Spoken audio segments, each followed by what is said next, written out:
All right, everyone. Glad you're back. I know we have some others still coming, and I knew if I said 12:15, we wouldn't start at 12:15, right? Hey, let me pray for us to start us off. Pray for this time. Lord, I thank you for this opportunity, and thank you that in your sovereignty and providence, you ordained for this moment in history to occur. Lord, we're unsure of all the reasons and all that's going on, but we're sure that that you're sure in all that you're doing. And so we place our faith and our trust in you this morning. And thank you for this time. Bless the men and women who are sharing. Give us ears to hear their stories and what the Spirit of the Lord is speaking today. Thank you, Lord, in Jesus' name. Amen. As Gabriel pointed out, it says in James, be quick to hear, right? Slow to speak.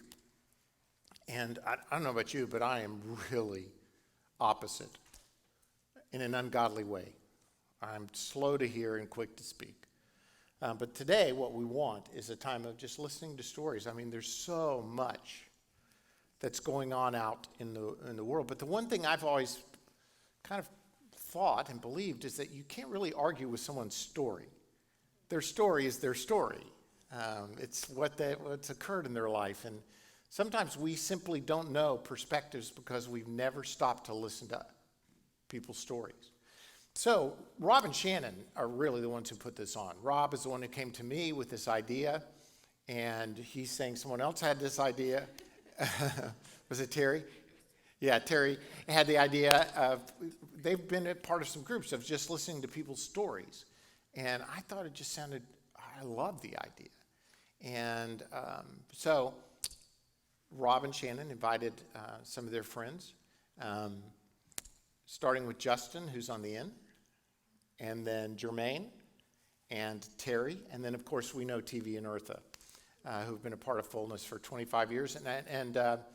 So I asked them to come and share their stories of what it was like to be raised in Alabama. They're all raised in Alabama. What was it like? And I specifically, when I talked to Rob, I asked for guys in their 30s and 40s what it's like, because sometimes we dismiss, and not that those stories aren't great, of the older civil rights advocates, almost like, oh, well, that was then. That's not today. And so I wanted some stories about, hear people's lives of what it was today. What is the environment we're living in here and now? And then TV and Eartha, who've been part of Fullness, as you know, forever, what was it like to raise children here? What are the things you may have said to your kids that the Brookins family probably never had to say to their kids?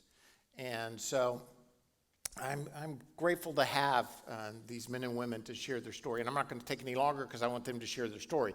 But in doing so, I also, you may have questions about their story that you'd like to ask. And so Caroline and Scott have a bunch of cards. You can take 2 or 3 because you may have more than one question.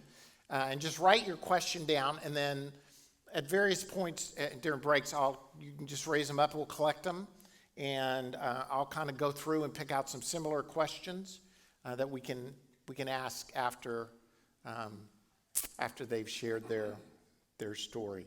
So I'm going to start on the end. We're just going to come this way. Yeah, Terry said in the right spot. He's like, all right, I get to hear some other stuff first. Did he? So you guys have mics. You each got your own. Just are they all on already, Larry, or do we need to turn them on? We'll find out from there. Okay, I'll help if they're not. Yeah, it sounds on. So we're going to start with Justin and just go down this way. Justin, introduce yourself. Talk about where you were raised, and just give us a picture of your story, if you don't mind. Okay, awesome. So I'm Justin Williams. I'm originally from Monroe County, which is about an hour south of Montgomery, specifically from a little place called Burnt Corn, Alabama. Okay? So anybody that's familiar with the book To Kill a Mockingbird or the new movie Just Mercy, That's where I was born. That's where I was raised throughout my time. Came to Birmingham in 2006 to go to UAB, and I've been here ever since.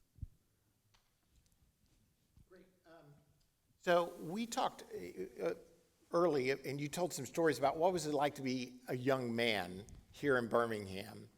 I think it was you, Justin, talking about your car. Was it Yeah. yeah, just driving through Hoover. Yeah, and this is kind of recent. So, again, I've been in Birmingham since 2006.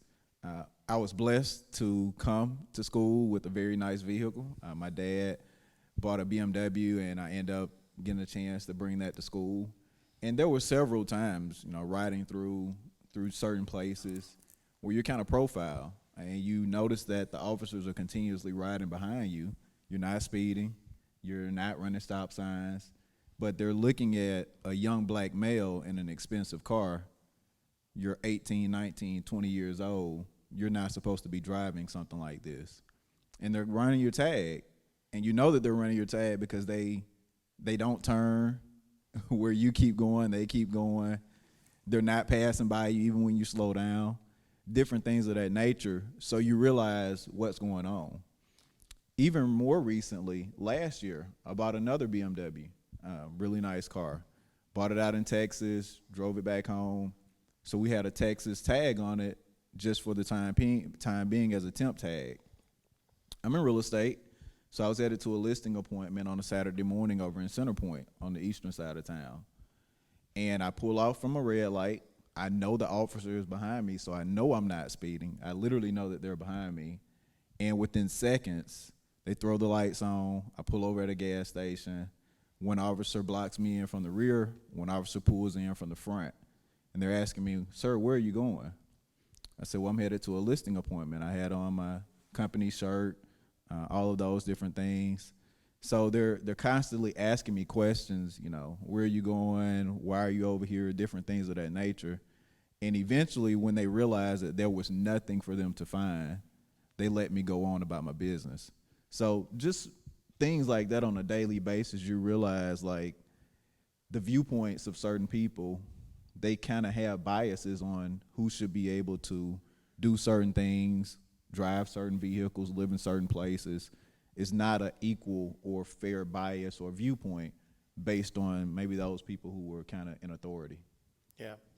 So did you find that growing up, again, I'm not a small town person, so let's say Monroeville is small, Right. Versus Birmingham. Do you find a difference in attitudes in the two towns, or would you say there's a similarity in the? I think there are a lot of similarities. Growing up in Monroeville, which is, again, a very small town, you realize up front that things are not equal. Going to high school or going to school, we were probably in about a maybe 60% African-American, 40% Caucasian school system. But there's also a private school in Monroeville, which is literally probably about 98% Caucasian. There are no African Americans, maybe one or two here and there that attend that school. And there's growing up, we had Little League baseball, which were majority of the black kids. And then we had Dixie Youth baseball, which were majority of the white kids. Oh. So you realize as you're growing up, we're already kind of starting this division at a young age. And as you grow older and you're not intertwined with each other, you continue to grow apart. Like you really don't understand, why do they have that opportunity? You know why they have that opportunity. It's like, okay, well, things are different for them. You do what you're supposed to do. You kind of have to be on your P's and Q's. You understand that you have to be twice as good in order to compete. So you just grow up with a understanding of, I understand that things are different, and I know what's necessary for me to be able to stay safe and for me to stay on top of my game in order to have those same opportunities as others have. And in a small town, did you find, forgive me if I ask the questions, this is grace-filled listening and asking of questions. But as far as the church was concerned, oh yeah, absolutely. Was it just as segregated as the Dixie Youth baseball? Absolutely. So I'm sure many people have heard of this, but Dr. King said that 11 a.m. on Sunday morning is the most segregated time throughout the throughout the day, week, so on and so forth. And that has continued to hold to be true. Growing up, my father is a pastor. So literally, majority of the white people go to one church, majority of the black people go to another church. And I mean, there are several churches, so it's not necessarily like there's one church and there's another church. No, this is consistent. There are certain white churches that that everybody goes to, and then there are certain black churches that everybody goes to. So you just understand, even in your daily life, there is an automatic division between the two races for whatever structure has already been set up. And Jetson, you were how old when you came to Birmingham? You were a young man. 18. 18. You came for college? Yes. Great. Okay, I'm going to keep hearing everybody's stories, Sure. and then we're going to come back to some more questions. But again, if you have a question I'm not thinking of, please write it down, and we'll come. This is Jermaine, and you may recognize Jermaine because Jermaine has a career he's a comedian. I'll let him tell his own story, but you may have seen the Alabama football videos of an Alabama fan, for whatever that's worth, watching an SEC. Yeah, my money went to Auburn, so yeah. Anyway, Jermaine, share your story with us. Good morning, good afternoon, everybody. I am Jermaine Johnson. Stage name is Funny Man.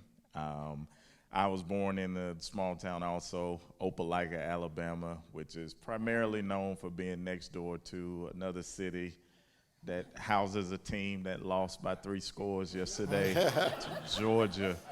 So that's what we're known for, being next door to Auburn. I moved to Birmingham in the 5th grade. Even the circumstances surrounding me moving here, my mother passed, my dad remarried.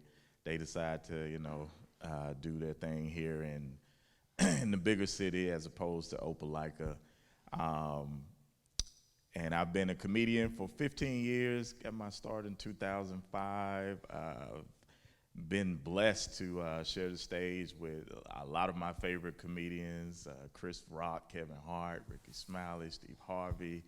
And it's just been great. And in the past 4 years, blessed again to get an audience through social media, just doing football recaps. I love college football, like I'm sure many of you do.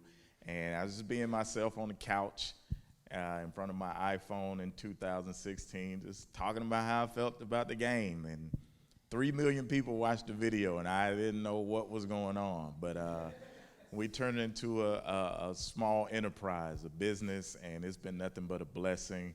And it was also an adjustment because, full disclosure, this crowd that follows me, they're deeply Southern, deeply conservative, 90 to 95% of them.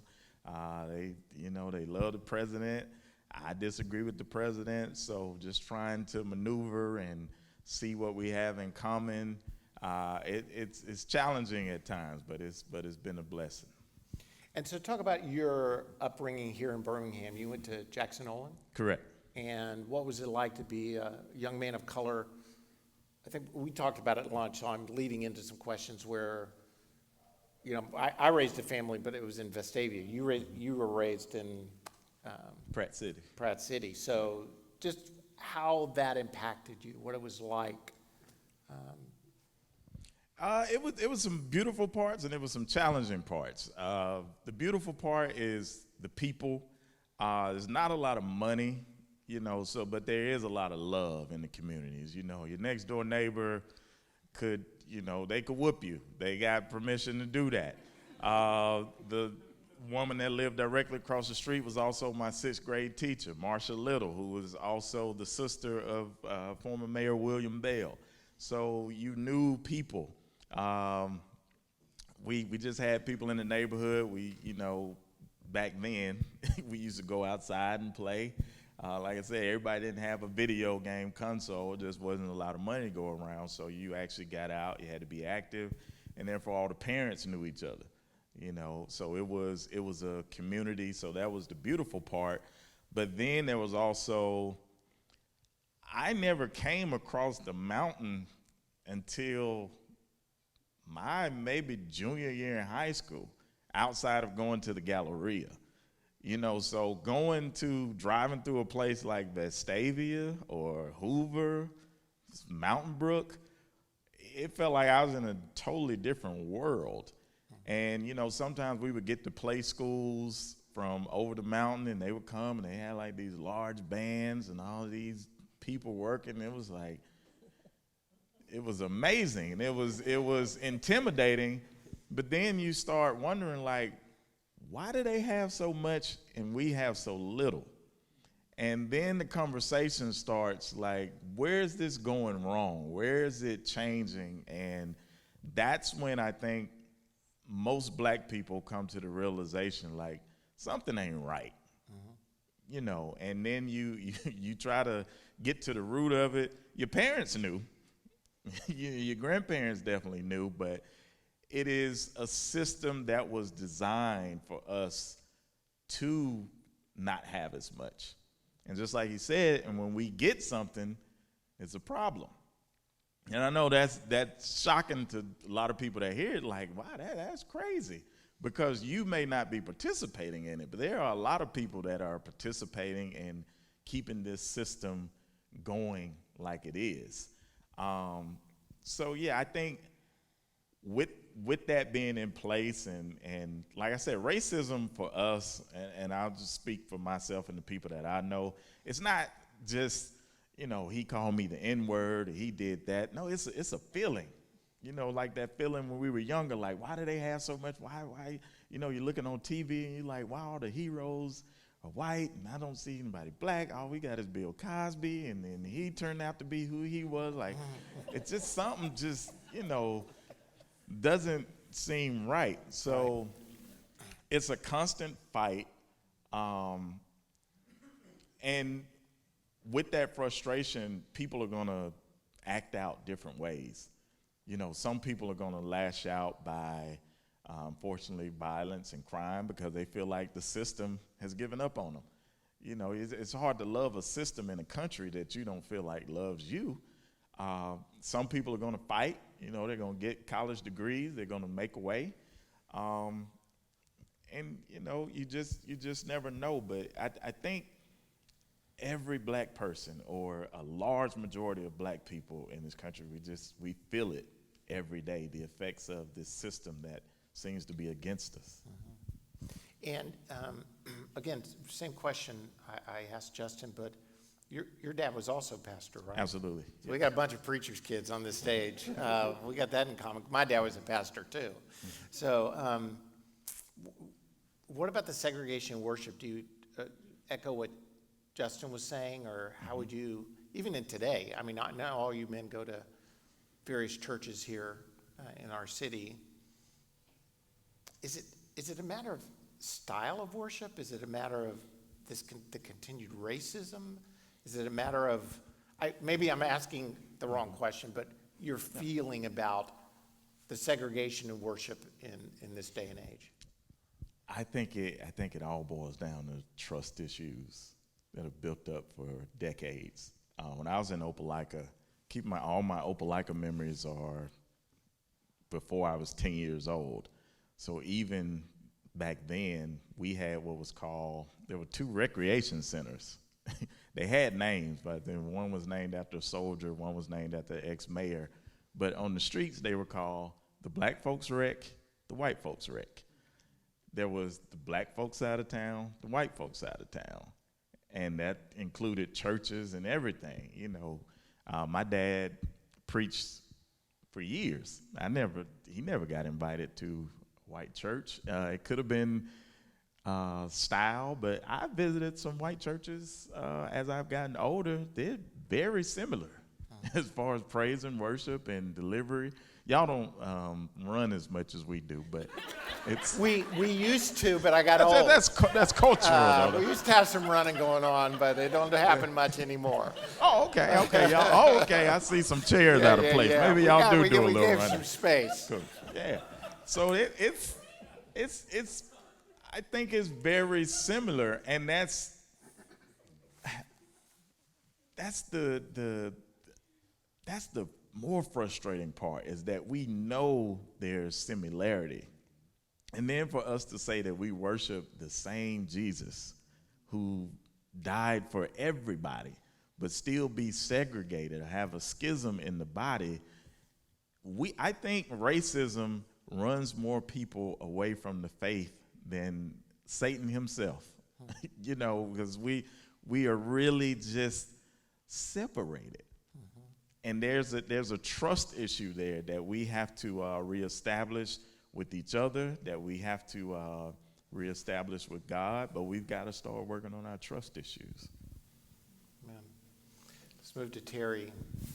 Let Terry share his story, where he was born and raised, and some of the same questions, Terry. You kind of know where I'm headed. Right. Gotcha. All right. Yes, I'm Terry Mills. I, just like Justin and Shannon and Rob, also in real estate. That's kind of our connection, and I'll get to that in a second. But my background's a little bit different. A lot of people don't know. I actually was born in Boston. Didn't live there long, so I don't have the accent. I'm sure y'all can hear that. Like Boston. However, my parents did, and so the mentality of my house was a lot different. And I didn't start realizing that until I got older. Some of the old traditional things I would hear people say, I'm like, well, I wasn't brought up that way. I grew up in Bessemer, lived in Atlanta a little bit, and Ohio a little bit. So I kind of have the background of a military brat, even though they wasn't in the military. But that kind of gave me a different worldview on everything, because all parts of the country are just so much different. So, where things are so traditional here in Birmingham, I'm not that type of person. Like, I just get attracted to who I'm attracted to, do things that I'm attracted to doing just because that was my experiences. But anyway, grew up in Bessemer, went to McAdory High School, went to UAB, played ball there for a little while, ended up getting a degree in criminal justice. I was a probation officer for 9 years. After suffering a layoff, I decided to pursue a career in real estate, and that transition was very, very challenging, and that God really humbled me to prepare me for what he has me doing now. And that's kind of been my whole mission, is just, one of the things I said, Lord, if you put me back on my feet, I will truly be a vessel and do whatever I need to do to help make a change. And I feel it. Like, just sitting here today, having this conversation is a testament of this is what he wants. And so that's kind of where I am so far as my story. Rob and Shannon actually remodeled the house that my wife and I bought, and not many people become best friends with the person that flipped their house, but it's kind of weird. But anyway, just to bring you guys up to speed, so we live in Norwood. Everybody knows what's going on downtown, all the excitement coming back in the city. And once again, I'm a city boy, so I love the city. I don't like being out in the rural where there's no neighbors. I want to see what's going on. I want to see trash. I want to see excitement. I want to see, I'm an excited person. And so finally talked my wife into moving to Norwood. That wasn't an easy task. But anyway, I would ride around and I always see these signs, 3D property, 3D property, 3D property. I said, man, I don't know who this corporation is, but they were smart. They came in Birmingham and they buying up all the land, and I just want to know who it is. However, they did great work. So personal opinion versus perception was two different things, right? So finally we got connected to a mutual friend, and a guy called me and said, Terry, I know a house that's coming up in Norwood. Have you heard of 3D Properties? I said, yeah, I heard of them. Who is this 3D Property, by the way? And he said, well, I'm going to call him. So Rob gets on the phone, and y'all know how Rob is. What up? like this is 3D Property? Like, so he's like, It's yeah. a high-class organization. Man, I'm telling you. I was That's like, something okay. else. I was like, all right. And then but yeah, seriously, so I said, hey, I'm interested. I want to come. And he's like, well, the house is not ready. And I'm like, I can be there in 30 minutes. And he's like, you sure? I'm like, yeah. So I get there, and Rob comes out the back, and he's like, hey. And I'm like, so you're 3D Properties? He's like, yeah. So I think it's important because my immediate perception of them was totally not who they truly are. So my guard automatically went down, and over the next few months, we became good friends, partly because my wife was really critiquing their work, and I had to be the liaison. I was like, no, let me call Rob. You don't call Rob. But they delivered a great house, and since then, I went to him and just said, hey, man, teach me what you do. I want to learn that business. So we ended up calling a meeting But that meeting really only was about business for about 10 minutes. We really just talked about us as individuals and him hearing my story and me hearing his story, and that's what the connection was. And that's honestly why we're here today. And you know, and we're going to get to this. I'm probably just going on and You're on doing to great. your questions. Just go on. But I know one of the things we always wonder is what can really make a change, and I think it starts with just having the conversation, like understanding why you are the way you are, understanding why I am the way I am, and we receive each other different. And so just wanted to bring y'all up to speed how this all happened. And so when the George Floyd thing all came out, I was vocal. You know, most people in business are very, very scared to speak on racial issues. I'm not. I said, you know what? Now I'm strategic. I'm not so much giving an opinion. I'm just saying this is what's going on. This needs to stop. And I'm big on social media, and a lot of people I work with and friends and family that are not all black are like, Terry, what can we do to help? And so my office actually put something together very similar where a lot of us got opportunity to sit around and talk. And I invited Rob, and it was a good meeting. We didn't really dive in, but we talked. However, Rob called me the next day, and he was like, Terry, what did you do to me, man? I haven't been able to sleep. I've been crying, and I'm like, why you been crying? But but see, to us, our reality is our reality. But for somebody else to hear our reality, it really, really touched him. He was like, I just can't believe this is a real thing. And I said, well, it is. And so the discussion kept going, and that's when he reached out to Pastor Bart, and so that's how all this happened. So thank you again for listening, and thank you again for having us. Well, it's our pleasure to have you, and we just want to keep moving. But so kind of the same idea. I think for some of us who live in our own bubbles, our own way of life, and don't listen or even experience, I hate to say what's going on the other side of the mountain, but it's the reality in which we live. Mm-hmm. How would you say that Birmingham is a microcosm of what's going on racially? I mean, we all know the history of Birmingham. But at some point, many of us would say, and I hate to say us, white people, but many of us would say, surely Birmingham's not like that now. But how, as a microcosm of what's going on with George Floyd or in any other city, from Baltimore to St. Louis to Minneapolis, how is Birmingham, how are we like that from your perspective of what you've been experienced? From what I've experienced so far, it's just an ignorance of why we are upset and what really is going on. It's kind of like with all the protesting, just like Jermaine alluded to. People they're just going to react how they know to react. And so I was letting everybody know, I said, you know, I don't agree with the violence part. I said, but what's interesting is now we're listening. The reason that you're asking me is because now we have your attention. And so, yeah, you are naive to what's really going on because you just thinking people just want to tear up buildings. That's not what it's about. It's just we don't know what else to do every time we watch the news. Not guilty, not guilty, not guilty, not guilty. Well, what do we have to do to get people's attention? So I think Birmingham is very much blind to it because, like you said, we all live in our own bubbles. I'm just like Jermaine, and I told my broker this. I said, because our office is on 280, I said, man, prior to joining this office, I never went past the Summit. People thought that was a joke. And I said, well, for what? I don't know anybody that lives in Greystone. Like, that was a real thing, but those conversations never happened. So, yeah. Yeah. So the politics of I'm almost afraid to even go down this road a little bit because it's more of hearing the story. Mm-hmm. But how would you contrast like the city of Birmingham versus the area of Birmingham?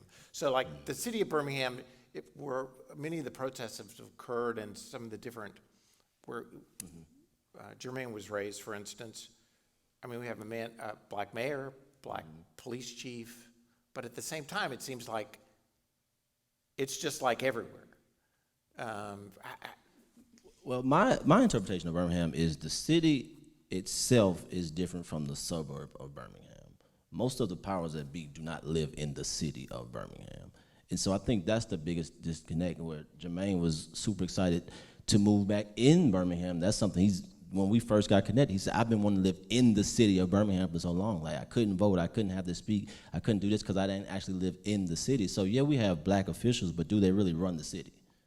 You know what I mean? Like, Yeah. that's my thing. Where's the money behind these officials that are getting appointed? They're not in Birmingham. It's from over the mountain. So. And so therefore it contributes to an entire atmosphere Right. of, Right. this may be conversation number 2. Right. Versus Absolutely. today's conversation story. Because if we go down this road, we may be here a long time. Right. But I think we all know that where the money is, where your treasure is, there your heart will be also. Right. That's the Bible says, and it is a driving force. And we'll come back to that if we have time, but probably not today. It may be conversation 2 after we get to know each other better. TV and Eartha, who've been a part of Fullness for so long, and share as much of your story as you want, but really what I asked you guys was, I mean, you've raised a whole family here in this environment. What was it like to raise a family? And I want to hear from Eartha, especially TV, but you get some space. Because I want to hear a woman's voice today as well. So. I love you too, Pastor. Yeah, you can say that again. And I love you too, Pastor. I'm going to start by making a comment. I like this mic better, TV. Give me this one. I'm going to start by making a comment that says this. Yes, for 25 years, we've been married 34. And 25 of those years have been here. And when God moved me here in May of 95, I came before my wife, and I had 2 assignments. Find us a place to live and find us a church home. And that was my passion. As I searched for a church home, this is where God led us. It's not where I wanted to be. I fought with it. I really fought about it. But it's been the biggest and greatest blessing of my life. As we begin to talk about raising a family in Birmingham, I do it with great trepidation because raising a family in Birmingham for me meant it's all of you. You have been that resource that we pulled on to say, help us. You have been that resource that we gave permission to speak into our children's lives, and we trusted you with their hearts. We trusted you with who they were. And so now to begin to talk about that on the backside, as I am so grateful to have you and that you are my family. And I feel now that I'm about to spank or try to deal with what has been that real impact. And we're very cautious about that. So I'm going to say that first and say I do love you. I am going to give the mic to Eartha first because I want her to talk about the aspect from an education side of what it's like. You can talk about whatever you want to, or but you can give her that direction too. Well, I don't know if I can talk about the education side. That's a long story. I can talk about raising my kids in fullness and in this amazing church. We did have a great time, but there were some struggles, especially when the kids wanted to date. I never wanted my kids to date, but especially not date in the church when we're like the 1 or 2 black families here. There was a time where I was trying to leave fullness because my girls didn't feel special because, as they said, they didn't feel like they were an option. Danielle struggled a lot, and you know how beautiful she is. She had such low self-esteem because, you know, guys will like her, but you know, there was a wall there that she felt. She was being rejected because she was black. And I knew if we was in a black church, my girls would be like, they would be after them, you know? They wouldn't have a problem finding a date to the prom or anything. So there was a time when I was like, Drew, we need to get our kids in a place where they're around their own kind. So not only will they be comfortable around black people, but they will feel precious and special. So that was a struggle, and so that was something I prayed through, and the Lord just kept saying no, and I kept trying. I looking for churches for us to be part of, but my kids really loved it here, but yet there was those hurts in them that we had to work through, because I homeschooled. I mean, they didn't even get that. Because we homeschooled, we were still considered the exception, and my kids really, really hate that. You know, they really hate when people say you're not really black, you're an exception, and they really didn't like that when people called them the exception. Oh, those are the Drews. They're different than other black people, you know, and we lived in Birmingham, but I didn't experience anything in the city. We lived in Calera, which is past the mountain, down the hill. So, and you know, we've been around black people, but not in relationships with them, except our homes and our family. And our families were educated, and so they really never experienced the inner city. And I never even knew anything about what was going on in the education city in Birmingham until I did Teach for America. I didn't know schools were 90% black in Birmingham, Alabama. And you know, the people I talk here don't know schools are 99% black in Birmingham and failing. All the schools are failing. And so that was my heart. I didn't know. I had no idea. I was so way far from it, and then I got involved. But so that's my story, and it's good. The Lord put us here, and we had great times here. And I mean, they love my children. Isaiah has experiences. Well, he didn't care what people said, but you know, he had young men tell him, saying, "Don't worry, you'll find a nice black girl." You know, Isaiah, he did not find, he found a nice white girl. So, you know, things have been said to them out of love, really. It wasn't something that was going to hurt them or purposely hurt them, but that was a struggle for me. And I even told Bart, it's a struggle for me when I don't, like, you know, when you mess with my kids, you mess with mama. And when my girls don't feel like they are queens, that was hard for me. And I really had to talk to them about just people's biases, and it's not them. And so that's our story. That's part of our story. I don't know. Thank you. I'm sorry. It took my breath away. I'm trying to keep my emotions in check, because we love your family. I think your daughters are gorgeous, all of them. And anyway, TV share.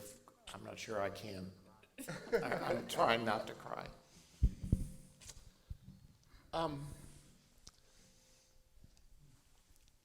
The parts that the men have expressed, and you go down into,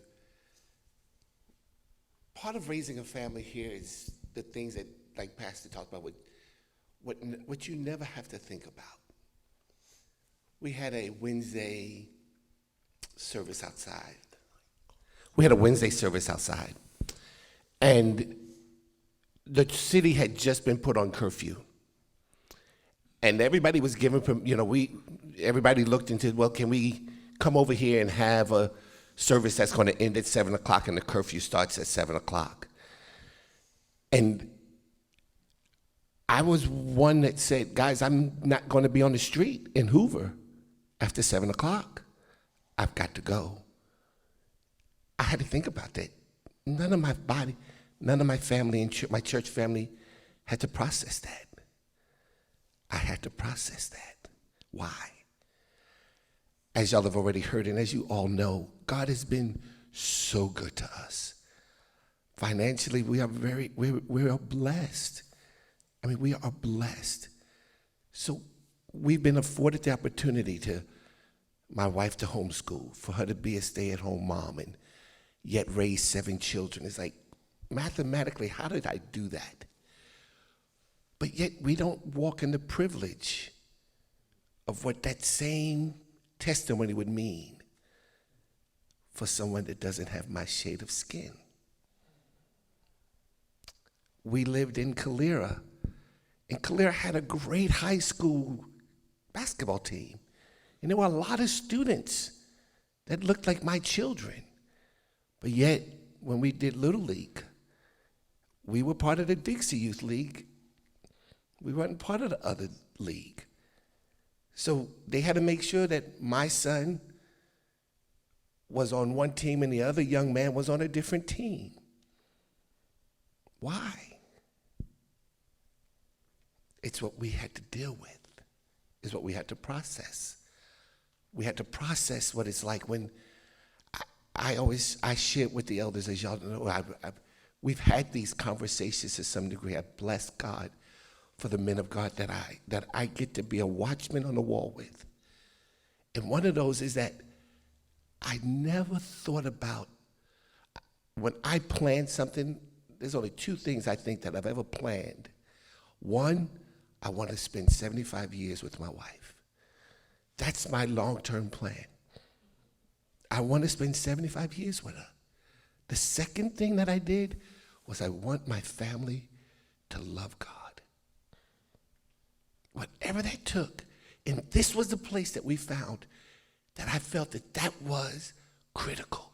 That they would help me to raise a family that loved the Lord. I didn't process what it meant when my girls would come of age. I had to process when one of the members of our body, sweet, sweet people, wanted to help to integrate a school in Pelham, a little private school. And they came to us and said, TV, you'd be great. Can you let your kids go here? And we went to look at it. It was the most lily white place I had ever been in. The most lily white place. And I'm sorry to say it like that, but oh my God, it was one thing to be in a world that's not diverse. This place, I don't know that if any of them have ever been in a home of a black person. And what they said when he finally confronted them, he said, okay, do y'all really want him here? Do you want his children? What you gonna do when his son wants to date your daughter? And they said, we're not ready. That's what we dealt with that. This isn't back in the 50s. This is since 2000, right here in Alabama. Tell them the story about Danielle's. One of the things that I've also done, and y'all know it because, how did we get to Birmingham? I came to Birmingham for a job. My job was with Michelin North America, and with Michelin North America, I sold truck tires. Now, when you sell truck tires, you're selling them to trucking firms. Trucking firms are run by families. They're not quite corporate yet when I first got here. So, trucking firms, what I found out later, is I dealt with a bunch of millionaires. Had no clue how rich these guys were. But what had happened is that this whole world had been so messed up, and I don't mean messed up like it is now, which it is, but it was such that these men had been mistreated. They had felt abused and done wrong. And they now was bringing this young man of color to deal with these millionaires, to bring them back into the Michelin family.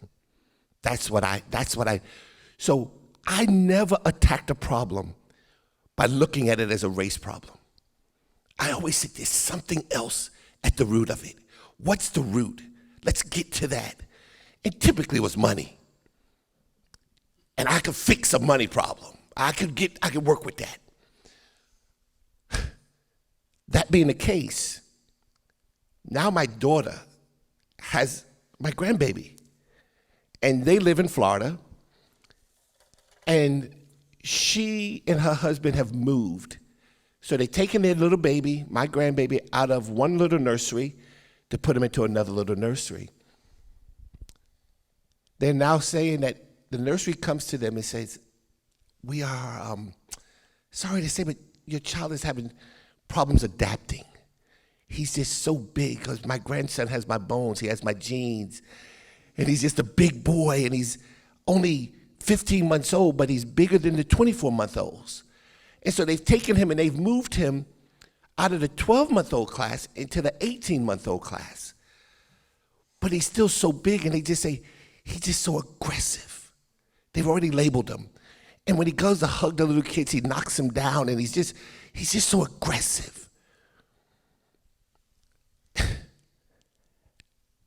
And we said, we never had these problems at the other child care center. What's wrong? Well, his teacher at the other child care center, they had 3 women of color that worked in the center, in addition to others. They had a diversity of students. At this center, that diversity didn't exist. Whether it's accurate or not, we've prayed through the situation. It looks like God has moved on our behalf and things are working out. But we had to think about that. One of the things that had to be processed is, are they racist? Is this how they've got rid of all of the other students of color? We had to, true or not, we don't know. But it was something we had to process. Do you feel like, and we'll go down the line here, but I have 2 questions. And also, if you've written a question on a card, just hold it up. Scott, would you grab those real quick? You may have more questions as we go along, but Scott's going to collect those. 2 questions. You said you didn't really ask those questions earlier, and maybe you guys can jump in here too. Do you think, do we live in a heightened sense of what's always been, but it's been raised to the surface a little more, where it's being articulated or even thought more quickly? Kind of intertwined with, what would you say the state of race relations is in Birmingham? Those are 2 huge questions, I know, and you've got like minutes to answer them. What was the question again? So the first one is, do you feel like we're in this, I guess I'm asking, what do you think the state of race relations is in Birmingham right now? And 2, are we, all of us, you guys as well as those of who are not of color, is it heightened in our mentality right now? I mean, I'm seeing things from angles I've never seen before, just in the last 6 months. And TV was talking about this one instance with his grandson where he's asking the question. I don't think it's heightened for black people. We've been at the party. We just welcoming y'all now. We've been knowing there's been an issue for a long time, but usually in the past when you try to speak up about it, oh, you're being a victim, that doesn't exist, this racism doesn't exist. Now y'all are seeing it more and more, and I think every generation has their view of it. You know, I think probably maybe your generation or older, they saw the 4 girls get bombed at the church. And then they made a change a little bit.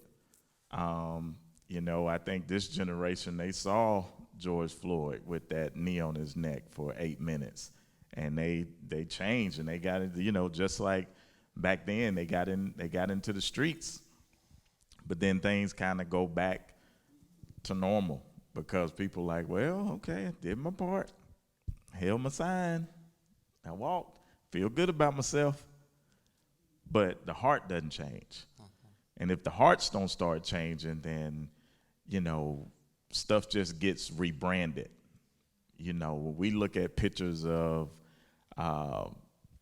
even from slavery through Jim Crow, through, as much as I love Bama football, it's only been 50 years since we were even allowed on the campus. There are plenty of people still alive who know that university to be segregated. So this is not a long time ago. So I don't think a lot has changed. I think it's been rebranded. I think the racism is still there. It's just more covert than overt. And people are feeling good about themselves, like, well, I don't use the N-word and I don't do this. But do you move out of your neighborhood when a certain number of black people come in? When's the last time you've been to Woodlawn or West End? You may not be overtly doing that stuff, and that's great. But how do you really feel? How are your biases inside that you don't talk about? Terry, Justin, you guys got some? So yeah, I think the invention of the camera phone and social media has been the biggest highlight of what's going on. So prior to that, if it wasn't media covered, then you didn't know, and that may have been the big event. But now with the invention of the camera phone and social media, you get a chance to see the day-to-day interaction, the day-to-day things that are going on that normally might have not hit the news. And when you see it continuously over and over and over and over again, at one point it might have been, okay, I saw Emmett Till. I saw, Rodney King. I saw these one-off situations, but in 2020, I think we've had 4 or 5 back-to-back-to-back Breonna Taylor, George Floyd, Ahmaud Arbery. I mean, the list continues to go on and on and on. And when you see that stuff on a continual basis, so when you're asking is the sense, is it heightened? I think it is heightened to an extent of when we see this on a daily basis, the only thing that you can do is continue to get angry because there is no change happening. When you see this on a day-to-day basis, okay, my people are literally being slaughtered. What other feeling can you have? Okay, and then it starts to boil over into some of the things that probably are not productive. So from that aspect, I think it also has heightened the racial relations as well, because now certain people feel like they have to walk on eggshells. So, you come into the office after an event, an Ahmaud Arbery or a George Floyd incident, or after the non-conviction of the murders of Breonna Taylor. And now people are coming into the office and they're on eggshells. It's like, ooh, I don't really know what to say. I don't know how they feel today. If you feel like you have to be on eggshells, then you know it's wrong. I mean, you understand at the end of the day that this is not right. We're in a church and there's literally a command that says, thou shalt not kill. I mean, that's point blank. Now, again, you have your situations, so on and so forth. But at the end of the day, no one deserves to die at the mercy of someone else. So when you're seeing all of these situations happen, and we're just talking about the murder situations, we're not even talking about the day-to-day, disparities, the day-to-day interactions, the day-to-day, well, this is the interaction, or this is what happened between me and this person today, or whatever the case may be. We're just talking about the things that we actually get a chance to see on the broad spotlight. So yeah, I do think that it definitely has heightened the sense of what's going on, and it has created more tension recently from a racial relations standpoint. TV? In the city of Birmingham, Angel alluded to that, the fact that in the school system, there's 99% African American people, students of color. And yet every one of those are failing. Within a stone throw, you could spit. You've got Mountain Brook, you've got Vestavia, and it's not the same testimony. Eartha goes to teach in the city school, and she has a math class that has 50 students and 21 seats. And you say, what do you need? And she says, I need an assistant. And they go, no, what do you need? I just gave you an answer. Unaddressed. It's not even important. I've got the tax revenue because I got the number of students, but I'm not going to even begin to touch how to help make them successful so that this doesn't continue.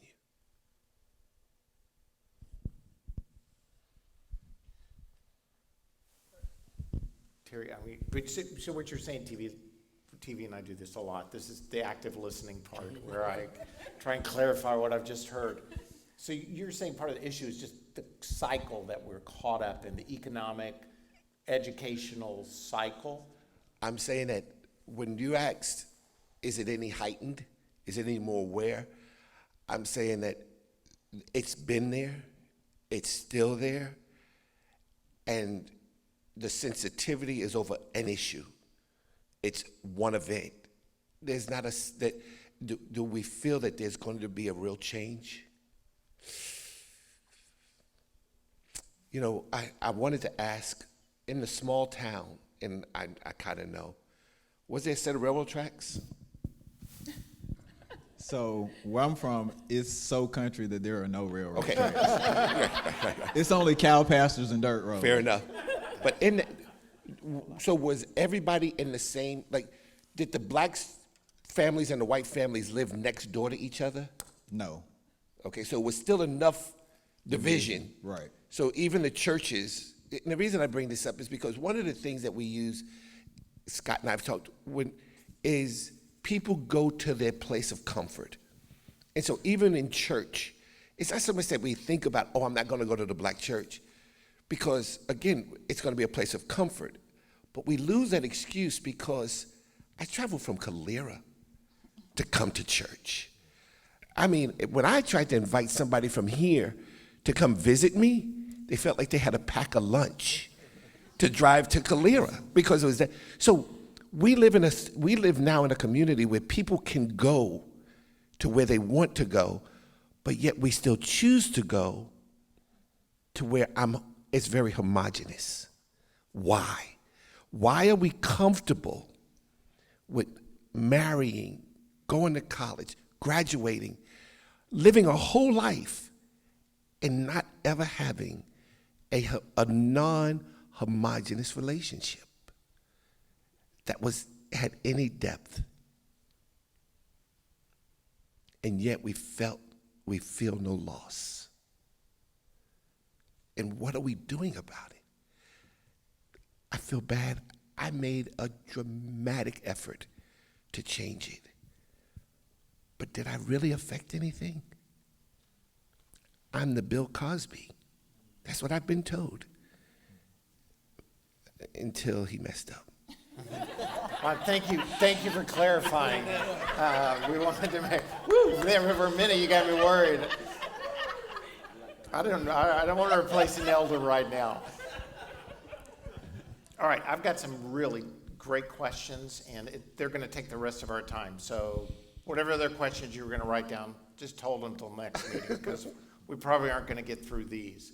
And I hate to say be short-winded to an unbelievably complicated question, but see how you would handle some of these. What is something you wish more white people understood about black people? How long, again? I'll make it quick. Okay. I think the main thing is the struggle. When we're talking about a systematic, a system that wasn't built for us, you know, you look at a country that was built on our backs, but we don't benefit from it. So kind of understanding this whole plight and saying, okay, well, you should pull yourself up by the bootstraps. Okay. But when I'm at a -30, I'm not starting at 0. So it's just, I think for most black people, I would say they would probably want white people to understand the struggle of us just getting back to 0 and then starting from there with all the challenges that have been placed in front of us. Yes, the difference between equality and equity, I had to learn that. That's a long story, but it's not the same. Equality is not the same as equity. That's good. Jermaine? I wish more white people knew that we really like you guys. Like, we're not out to get you and not to get revenge. We love when y'all come around. We think y'all are hilarious. Y'all are creative. We enjoy a lot of stuff, and we love, when y'all come into our space. I wish y'all would come into our space a little bit more, not just when we're athletes or we got to be a comedian. Just like come to the Magic City Classic. Just hang out with us.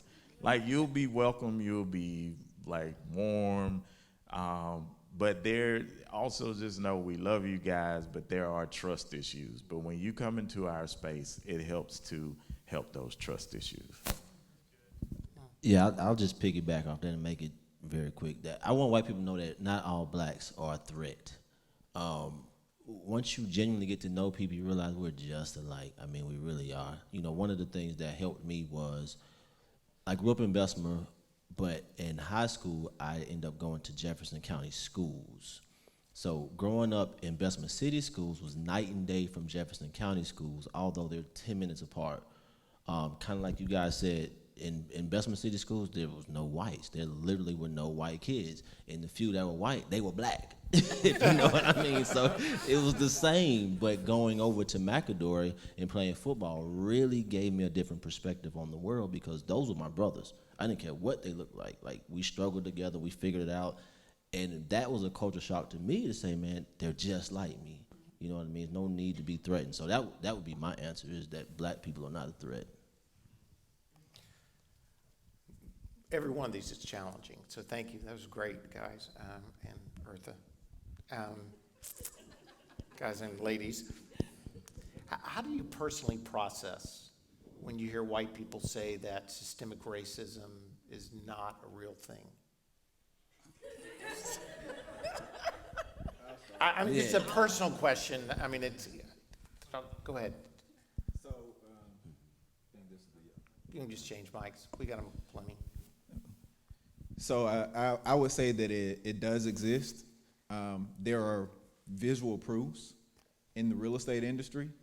The FHA loan, which is a Federal Housing Administration loan, literally has a piece in there that it talks about black people living next to white people in communities.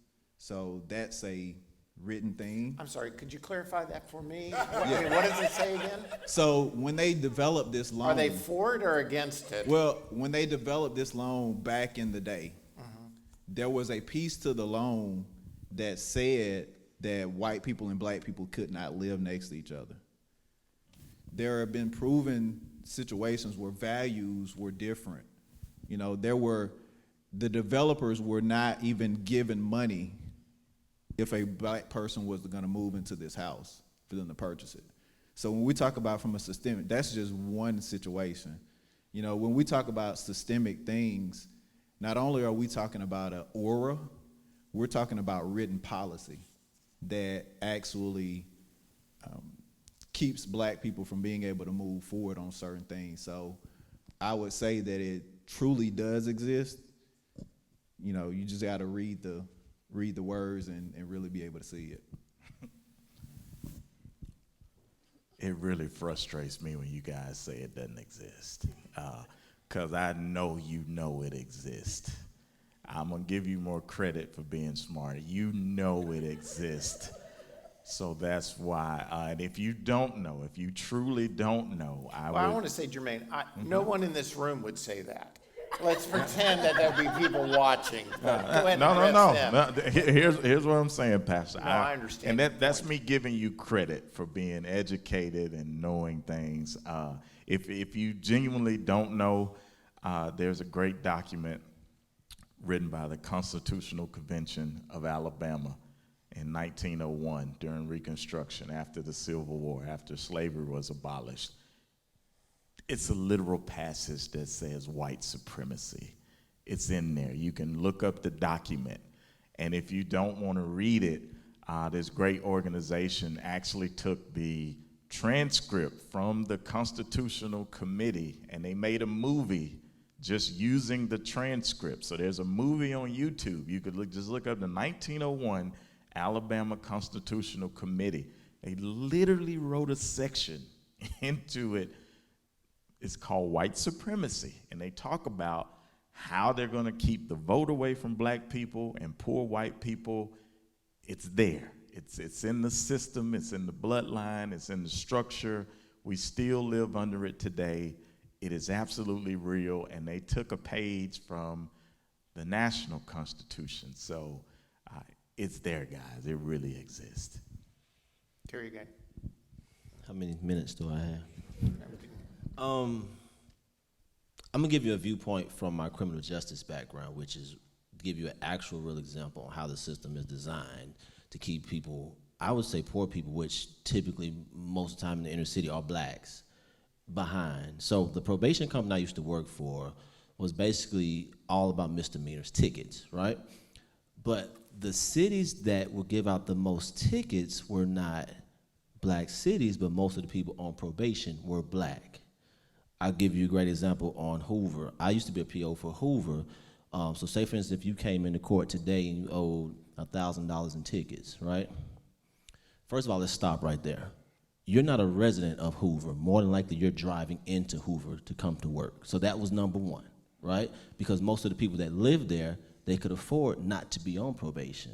So this system wasn't designed for them. It was designed for the people that was coming into Hoover, right? So you would come to court, you owe $1,000 in tickets, well, you can't pay them. So then the judge would put you on probation with me to make monthly payments until you pay off the fine.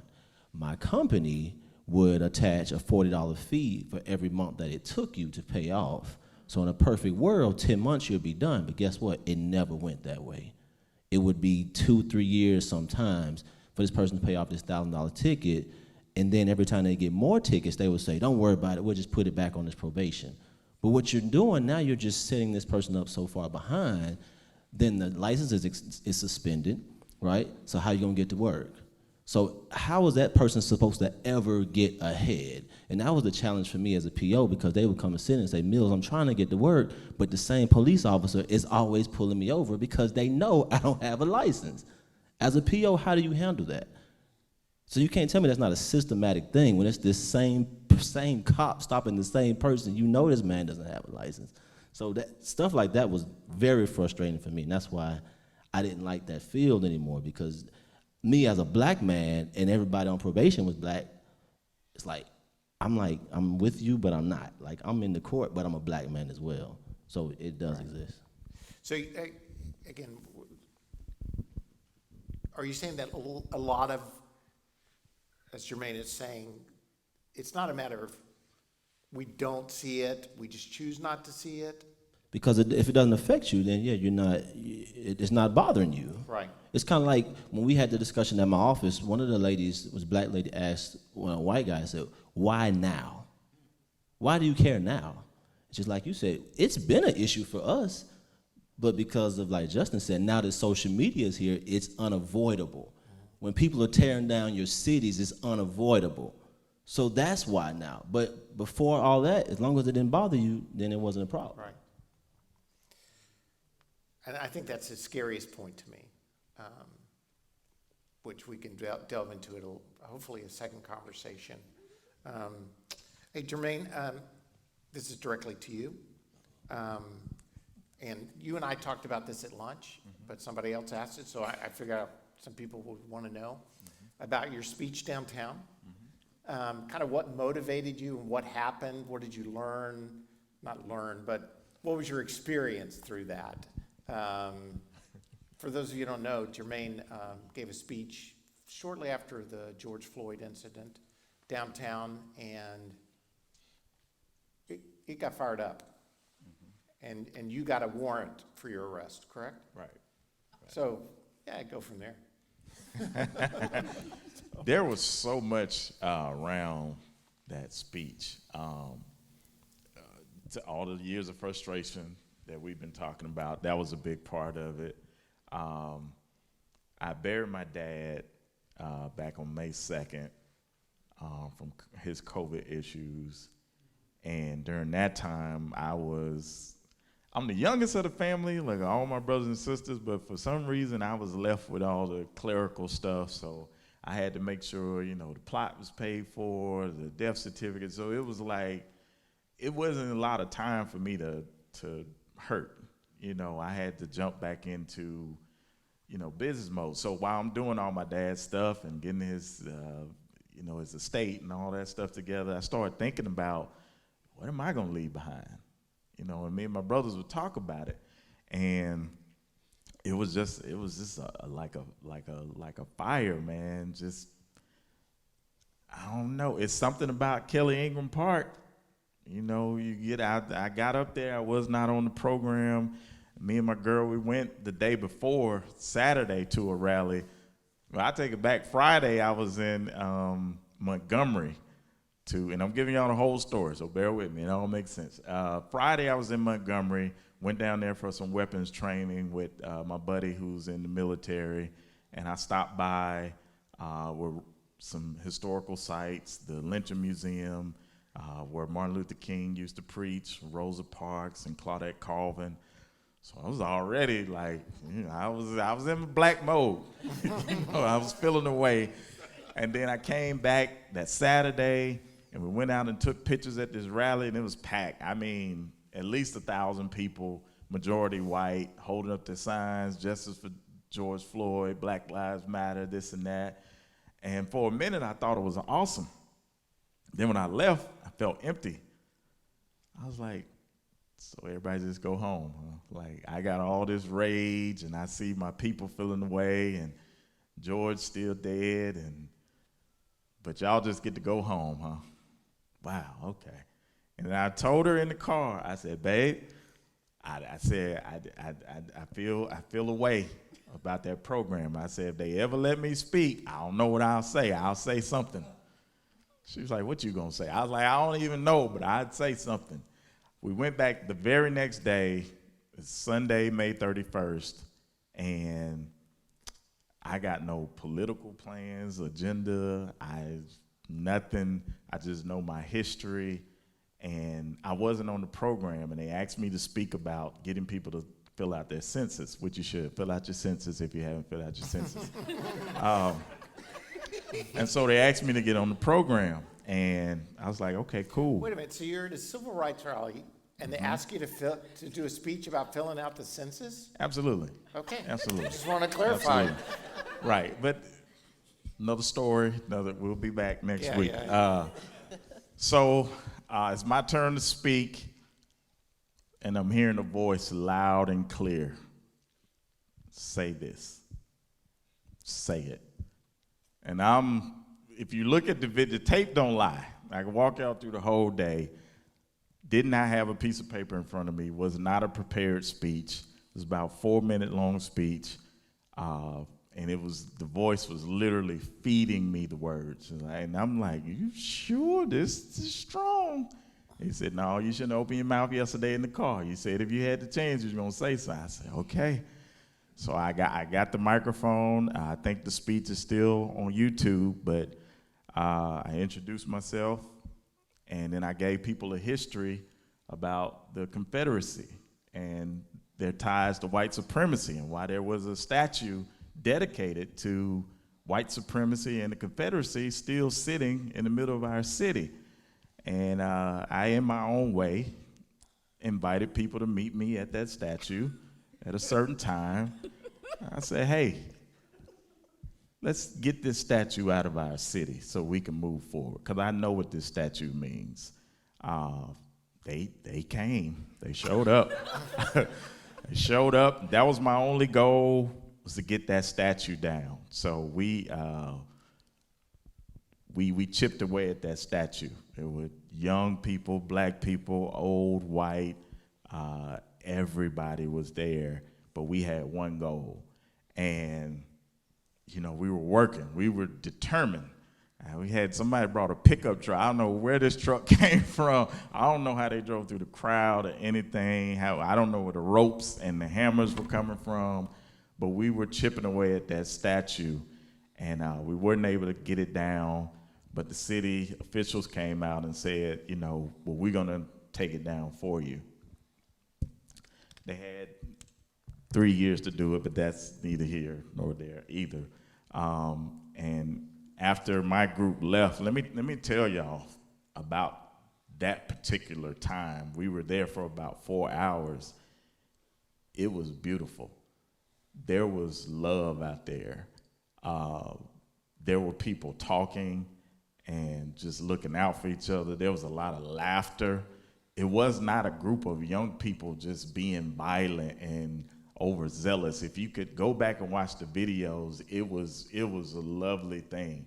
And when we were doing the countdowns, when we thought this statue was coming down, you hear people cheering but laughing, like we were focused on a goal. We had a common enemy in that statue.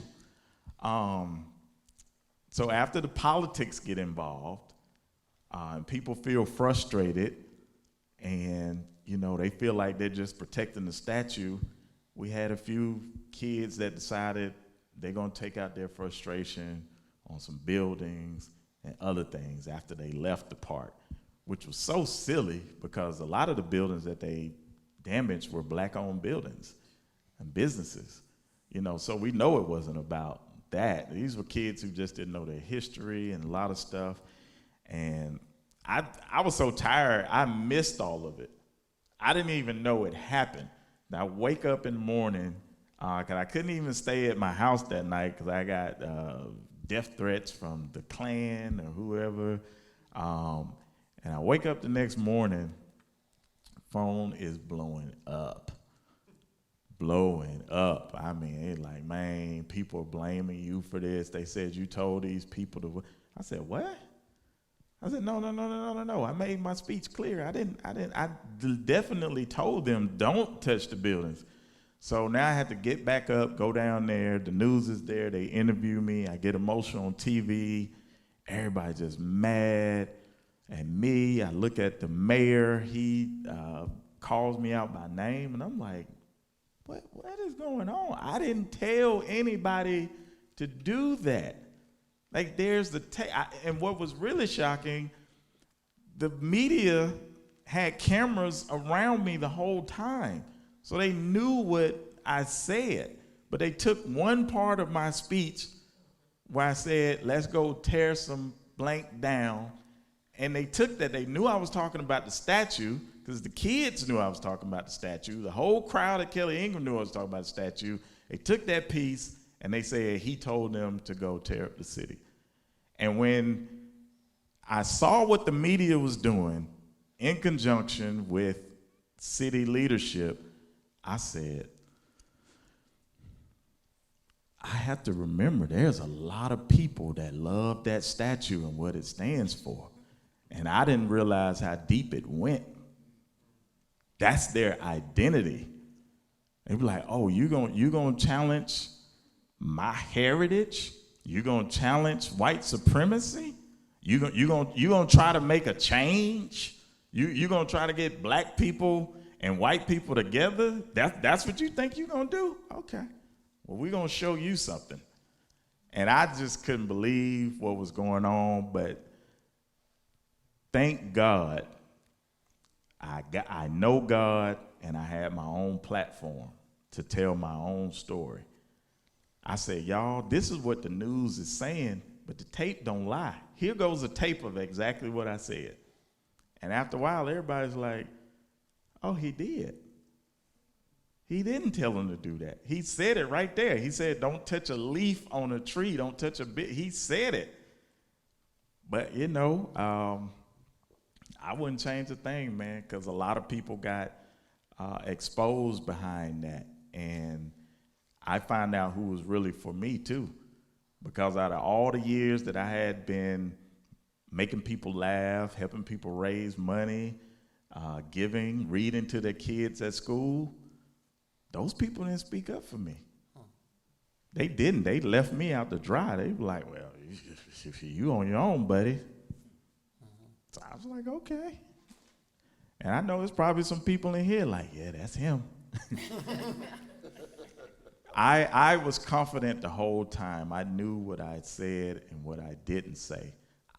They try to paint me out to be a racist. I don't hate white people. I hate racism. It's that simple.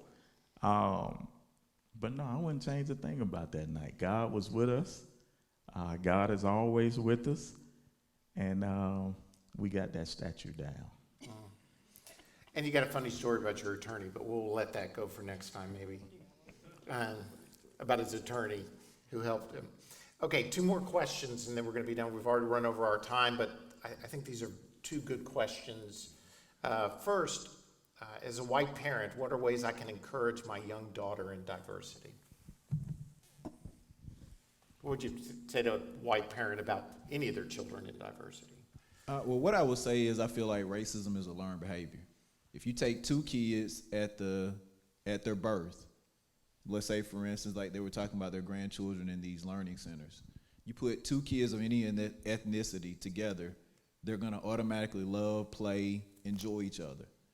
As we grow older, we start to learn these biases and these differences based on maybe where we live, what we're listening to, who's speaking in our ear, our environment, different things of that nature.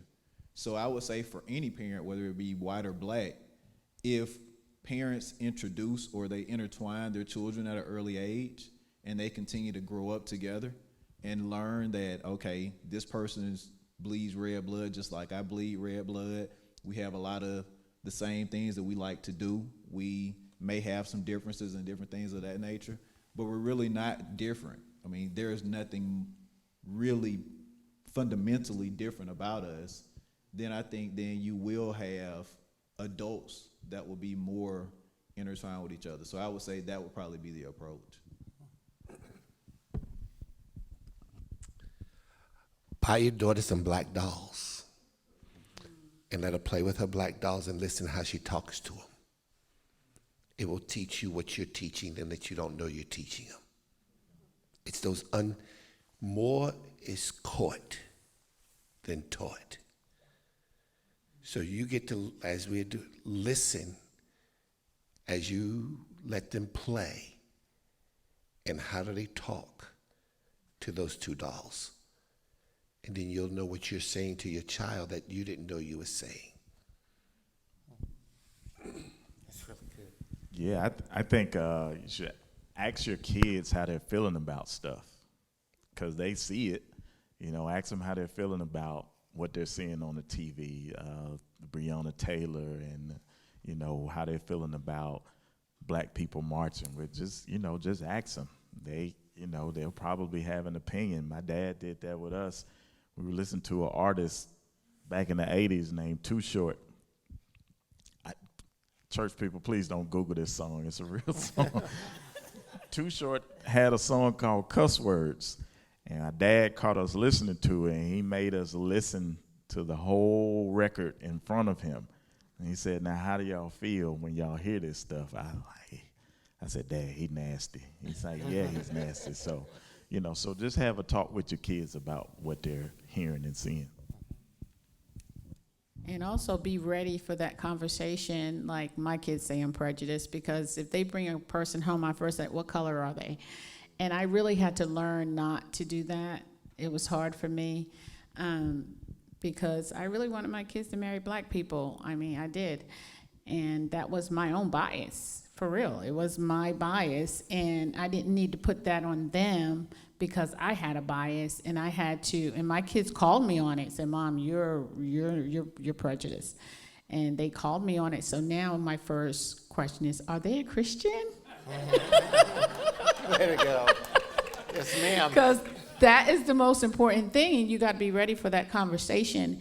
And if your conversation is, you should marry that person because of their ethnicity or their color, then that's a problem. Yeah, just real quick, kind of allude to kind of what Justin said. So one of the agents in my office, when all this was going on, he and I sat down and we was talking about it. And he and I have real conversations about race. Like, we're good enough friends to where he can't offend me, I can't offend him. You ask me a question, I'm gonna give you the real. And he said, what I want us to do is get our families together. He said, because I want my son to say, what if this was Trace? Like, really identify a black kid that you know and like. So next time you hear somebody saying something that you know is not right, you can personally attach a feeling to it. And I just thought that was powerful.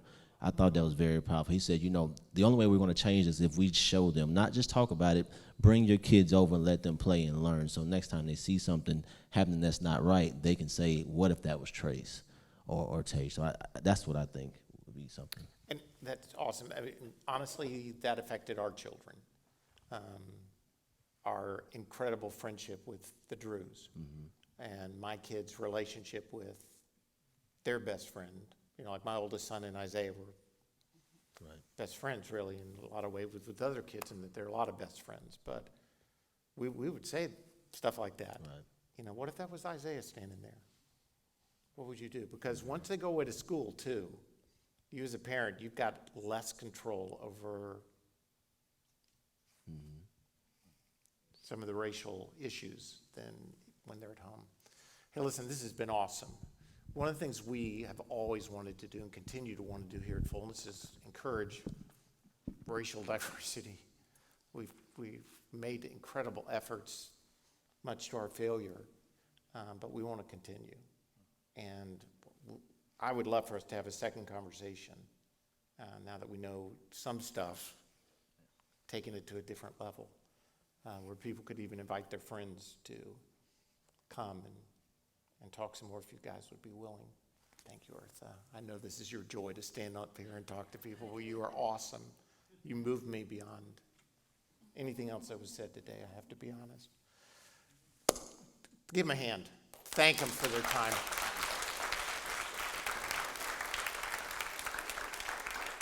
I'm going to ask the guy who started this whole mess, which is Rob, to come pray for us. I know he didn't like to do stuff in public, but Rob, God put you in this place, buddy.